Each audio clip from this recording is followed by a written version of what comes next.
নারায়ণগঞ্জ সদর উপজেলার বক্তাবলী এ ঘাটেই গতরাতে ঘটেছে মর্মান্তিক দুর্ঘটনা। ফেরি থেকে নদীতে পড়ে প্রাণ গেছে ৩ জনের।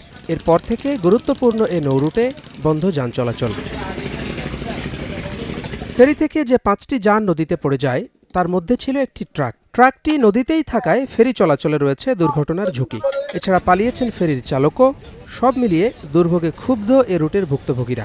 রাত্রে ৩টা, সাড়ে ৩টার দিকে 2টা লাশ, ঠিক আছে, নদী থেকে উদ্ধার করছে। আর আরেকজন ওই পানিতে পড়ে গেছিল, আর ওইটা হসপিটাল নিয়ে যাওয়ার সময় রাস্তায় মারা গেছে।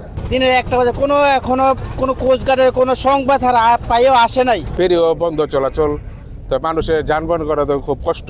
বিভিন্ন এখানে চলাচল করব, গাড়ি মালটাল নিব। দুর্ঘটনার পর প্রায় 16 ঘন্টা পেরিয়ে গেলেও উদ্ধার তৎপরতা শুরু করতে পারেনি বিআইডব্লিউটিএ। প্রাথমিক পর্যবেক্ষণ শুরু হলেও উদ্ধার কার্যক্রম বা ফেরি চলাচল নিয়ে কিছুই জানাতে পারেননি কর্মকর্তারা।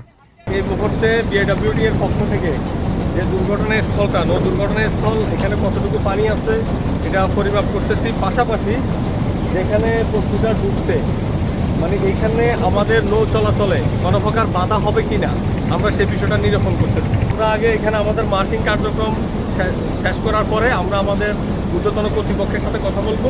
শনিবার রাত 9:30টার দিকে বক্তাবলী থেকে নরসিংহপুর যাচ্ছিল ফেরিটি। ফেরিতে থাকা একটি ট্রাকের ইঞ্জিন ভুলক্রমে চালু হয়ে গেলে পড়ে যায় নদীতে। তার ধাক্কায় পড়ে আরও 4টি যানবাহন, সেই সাথে নদীতে পড়ে প্রাণ যায় 3 জনের। মোটরসাইকেল চালক রফিক গুরুতর অবস্থায় মারা যান হাসপাতালে। সিঙ্গাপুর প্রবাসী মাসুদ রানা আর রিকশা চালক স্বাধীনের মরদেহ উদ্ধার হয় নদী থেকেই। তাদের পরিবারে এখন কেবলই শোকের মাতম। Desk report, star news.